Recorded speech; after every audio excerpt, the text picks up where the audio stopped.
Judgment is definitely something that impacts everybody. Mm-hmm. So when you think about your earliest memories, what does that bring up for you? And like, how did that impact your life?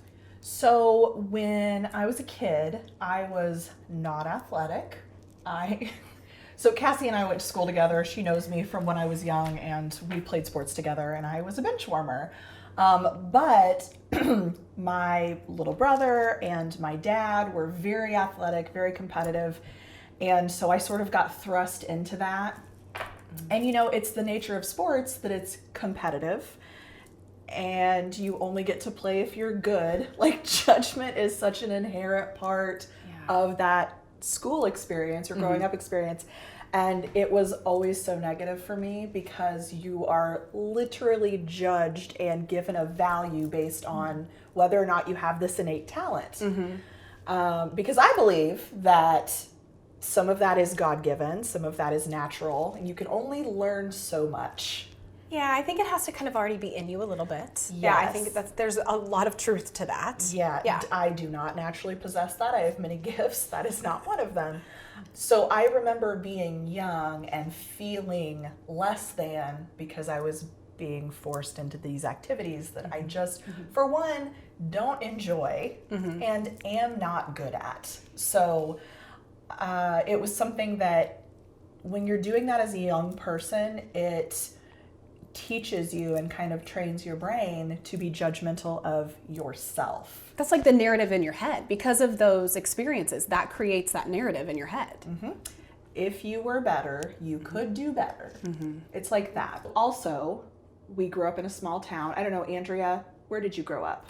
Originally, I grew up from Guyana, South America, so it's a third world country. Okay. So it's pretty small. And Sarah? I grew up here in Decatur. Okay, so we all kind of understand small town. So Cassie and I grew up in Sullivan, 4,000 people. The high school had 350 students in all of the grades. So everybody knows everybody's business. And we grew up lower middle income. We did not have a lot of money. And I'm sure, like a lot of other small towns, the people who have money, the families who have money, definitely there's a privilege there. So I always felt like we were judged for not being higher income. Then you also add to that, I am not skilled or gifted athletically. And I witnessed my parents being isolated and not being a part of things. And it felt like, again, personal judgment against us for whatever reason. And I'm sure that a lot of that is just people going about their business, and it's our nature to be self-centered and think things are about us when they aren't. But that definitely colored my experience growing up.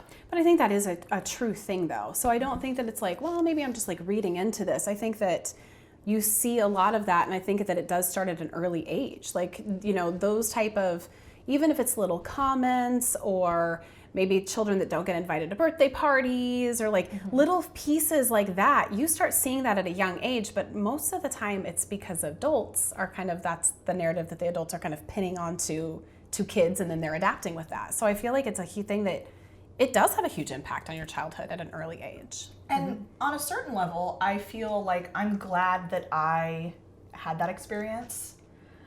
I consider myself to be a tough person. Like, I can deal with it, and now that I've had that experience, I can shape that reality for my own kids and try not to be that parent or to create like situations where that's not so prevalent. For example, like choosing to put them in a really small Montessori school.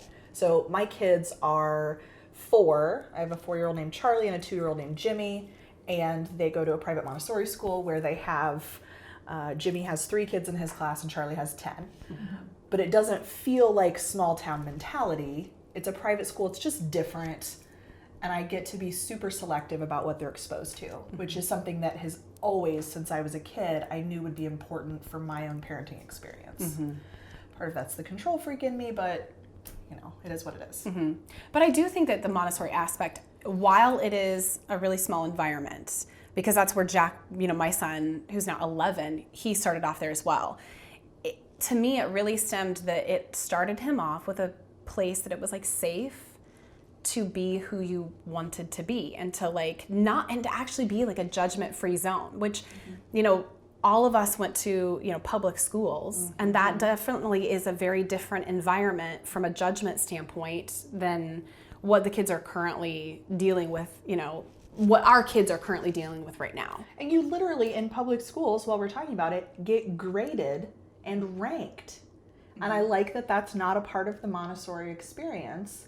I don't think that kindergartners should be bringing home homework. And I don't think, like, even like check plus and minus, whatever, it's just, we just want you to flourish. We just want you to grow. And it starts, and I do think it goes back to what you talked about, where it's like judgment starts at a very early age. And that narrative in your head and what you tell yourself in the story starts at an early age. And then, you know, you take that with you through all phases of your life. So graduation, college, the job, and it kind of just, I don't know, maybe snowballs in a lot of ways from there. And I feel like it's a lot of pressure too, especially at the younger age when you're being judged so young. It's a lot of expectation growing up.